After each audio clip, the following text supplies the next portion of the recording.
Salut à tous les piétons, je voudrais faire un petit tour avec vous aujourd'hui dans l'alpha de Les Délites Dangereuses Odyssée, le DLC qui devrait sortir à la fin du printemps et qui est pour l'instant en alpha et qui permet donc de marcher à pied dans les bases, les stations, sur les planètes, de sortir enfin de nos sièges de pilote que nous occupions depuis plus de 5 ans, 6 ans maintenant. Alors, ce que je voudrais faire avec vous aujourd'hui, c'est une petite mission, puisque les missions sont disponibles. Tout n'est pas encore disponible dans cette alpha qui sera progressivement déployée pendant un mois. Donc nous trouvons des bornes sur lesquelles il est possible de prendre des missions. Alors différentes missions sont possibles. Nous on va chercher une mission qui n'est pas trop loin de chez nous. On va chercher une mission qui se passe à Kukeman Hydroponic Estate. Nous allons voir si elle n'est pas trop compliquée. Voilà, c'est une mission qui nous intéresse parce qu'elle n'a pas de menace. Le niveau de menace est de 0. J'ai mis le jeu en anglais parce que quand le jeu est en anglais, on a beaucoup plus d'informations sur l'écran que quand on met le jeu en français. C'est bien aussi en français, hein. Les PNJ parlent français, mais là je l'ai mis en anglais pour avoir plus d'informations sur la mission. C'est peut-être quelque chose qui sera corrigé à la release. Donc je vais accepter cette mission. Hop. Et une fois qu'on a accepté cette mission, eh bien on n'a plus qu'à aller acheter un billet. On n'a plus qu'à aller acheter un billet pour voyager, puisque actuellement on est obligé de prendre le taxi pour voyager. Donc on va chercher où se trouvent les taxis. Les taxis appartiennent à la compagnie Apex. Donc on va aller chercher notre billet de taxi. On va le commander à la dame. Bonjour madame, est-ce que vous auriez... Voilà, vous auriez voilà, nous on veut un billet de taxi, donc ça doit être ici.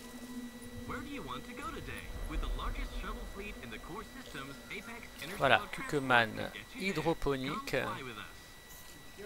Voilà, nous avons donc loué notre taxi.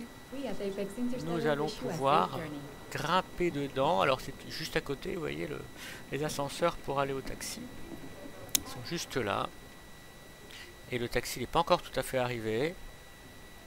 Voilà, il est arrivé, donc on peut aller dans le hangar.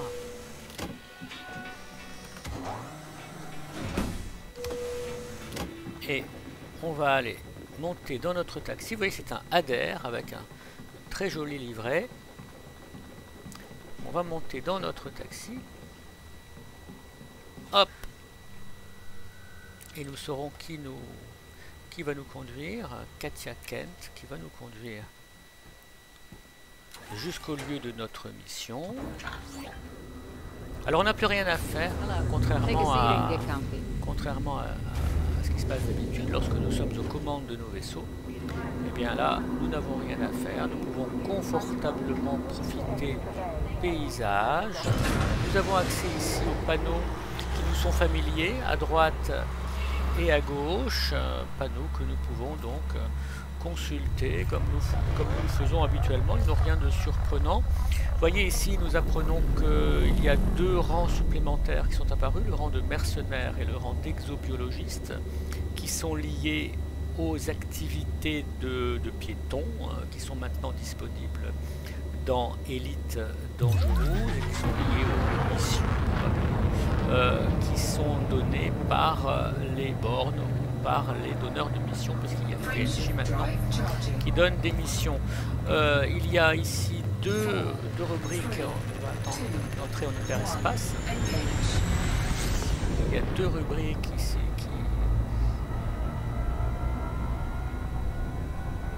Hop. Deux rubriques inventaire, une rubrique inventaire et une rubrique entrepôt en français, dans la version française, qui sont un peu équivalentes. On ne comprend pas trop à quoi ça correspond, pourquoi il y a deux onglets, et on y trouve donc les différents éléments qui sont dans notre inventaire personnel. quand on est à bord de notre vaisseau, et pas en station, mais quand on est à bord de notre vaisseau, nous pouvons changer de tenue, nous pouvons acheter une combinaison un peu plus costaud en station et on peut l'enfiler lorsque nous sommes dans notre vaisseau. Moi j'ai acheté, vous voyez, la Maverick, il y en aura d'autres qui seront disponibles la semaine prochaine et on peut choisir quelles armes nous allons transporter. Là je sais plus ce que j'ai un fusil laser et un pistolet de poing qui ne vont pas beaucoup me servir et la Maverick comporte en plus quelques outils qui sont fort utiles pour ouvrir les portes récalcitrantes. Je ne suis pas sûr que nous en ayons besoin pour cette mission. Alors quand on choisit bien sa destination, le trajet n'est pas trop long. Quand on choisit mal sa destination, actuellement dans l'alpha, on en a pour un quart d'heure de trajet puisqu'il y a des planètes qui sont éloignées de 150 000 secondes-lumière de certaines stations, ce qui fait un quart d'heure de trajet. C'est un peu long, il faut essayer de bien choisir. Alors on aura ici un petit aperçu de la qualité graphique, mais c'est sans doute pas encore définitif, hein, puisque nous ne sommes que dans l'alpha, avec ma carte Nvidia 1060, c'est pas une carte dernier cri, et vous voyez ça scintille un peu, mais je pense que ce sont des problèmes qui vont se régler à la release. Je suis en qualité graphique élevée. Malgré ces petits problèmes d'affichage, on a quand même l'impression d'une nette amélioration de la qualité graphique, des reliefs qui sont beaucoup plus précis. Et donc nous allons donc atterrir. Vous voyez, on devine notre pilote à côté de nous. Nous allons atterrir. Alors le taxi est un peu long, mais la procédure d'atterrissage est plutôt rapide.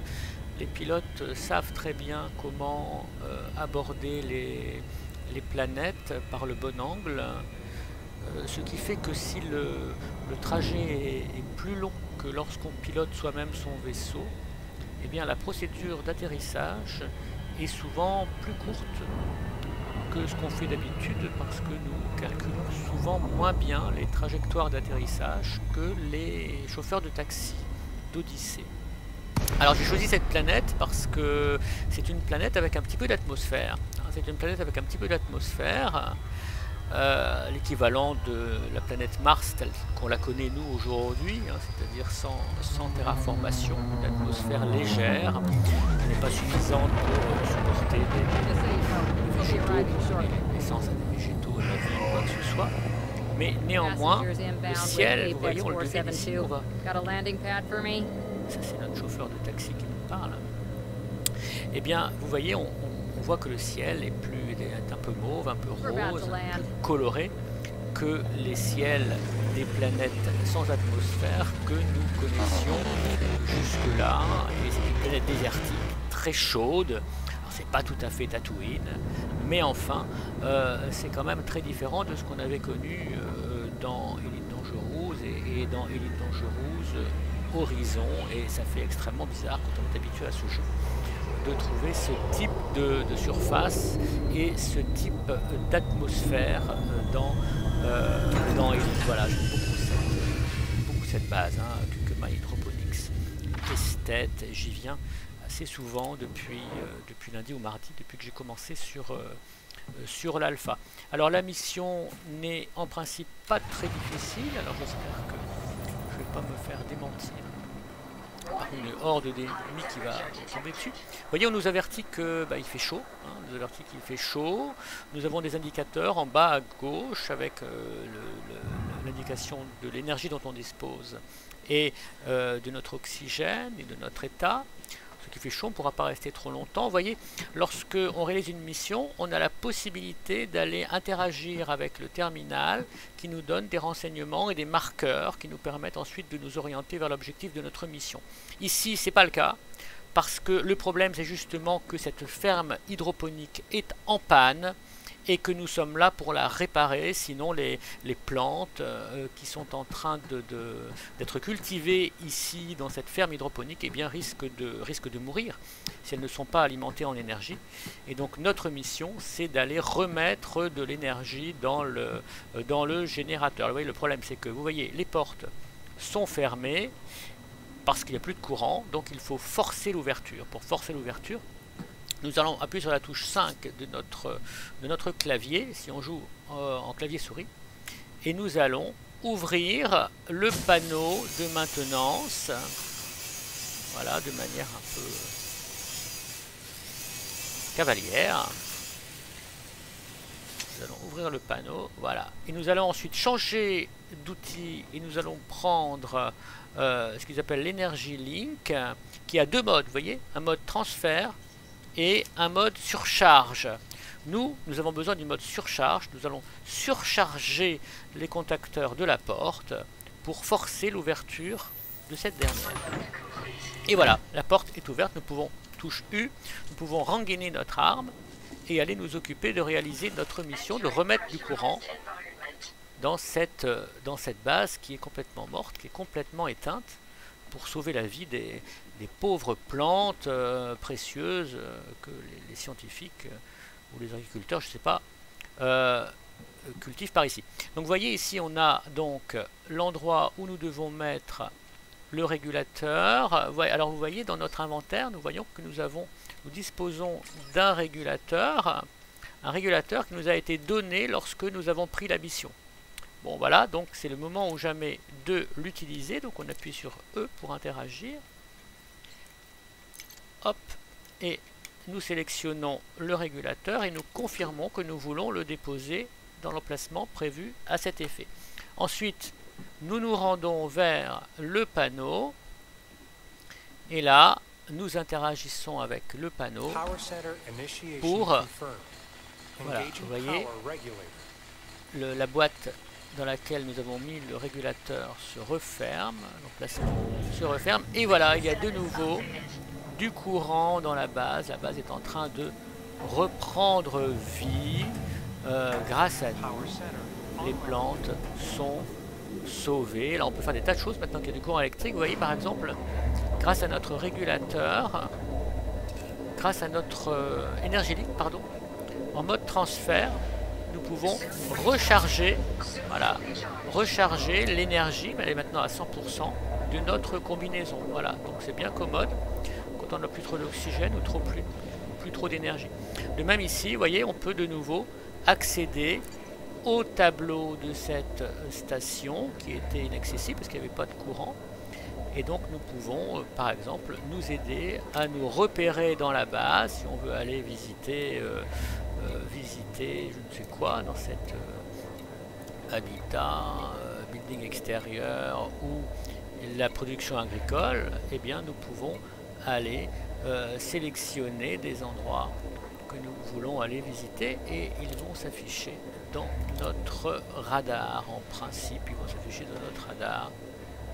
Et voilà, vous voyez, voilà, on va suivre cette direction-là et nous pourrons aller voir comment se passe l'agriculture hydroponique dans cette région de la galaxie. Vous voyez, on en voit ici des plantes là, qui poussent à l'intérieur. Il y a différents types de bases, hein. Il y a les bases agricoles, les bases industrielles, les bases militaires, qui sont toutes différentes, toutes conçues plus ou moins sur le même modèle, mais toutes différentes. Et on voit les drones auxquels nous sommes habitués là-bas, qui se promènent et qui nous surveillent. Bon, nous surveillent, mais ils ne vont pas nous faire de mal parce que notre comportement est en principe inoffensif, ce qui ne nous empêche pas de looter un peu. Quand il y a des choses qui traînent, on peut ramasser des choses. Je sais pas ce que c'est ça. Qu'est-ce que c'est? Metal coil. On peut toujours le prendre et le revendre. Ça nous fera un petit bénéfice supplémentaire. Et puis je pense que pour les ingénieurs, nous aurons besoin de ce type de matériel qui se trouve à l'intérieur des bases. Voilà, donc on va pas continuer à se promener trop longtemps. Nous disposons d'un jetpack. Il suffit d'appuyer 2 fois sur espace pour le jetpack. Nous allons appeler notre taxi. On appuie sur A. Voilà, nous appelons notre taxi. Voilà, Apex Shuttle. Hop. Réservation locale. Et nous allons retourner à l'endroit où nous avons pris notre mission, comme d'habitude, hein, pour ceux qui sont habitués à Elite Dangerous. Et donc nous n'avons plus qu'à retourner sur le pad où nous avons... Où nous sommes. Il y a des problèmes de texture là, on dirait. Hein. Pas à moins que ce soit du pétrole ou des choses comme ça. Peut-être bien des problèmes de texture qui seront sans doute réglés au fur et à mesure que l'alpha va être déployé. Mais sinon, moi je trouve ça quand même très... Ah, à part ces textures qui sont pas très bonnes. Sinon, c'est quand même assez prometteur, on va dire. Voilà. Et donc, nous attendons notre navette. La voilà. On va pas se mettre trop près, on ne va pas se faire écraser par un nader. En train d'atterrir. Voilà notre taxi John qui va nous ramener chez nous. Voilà, hop. Et nous pouvons rentrer à la base et rendre notre mission. Bon, bah, je ne sais pas la peine, je pense, de prolonger. Vous voyez, on a aperçu du paysage. C'est pas la peine, je pense, de prolonger longuement.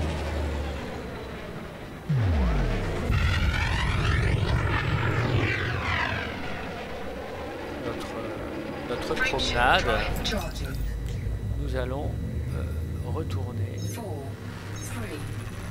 Et je peux arrêter ici la vidéo en espérant que vous avez eu un petit aperçu de ce qu'on pouvait faire dans cette première semaine de l'alpha d'Elite Dangerous.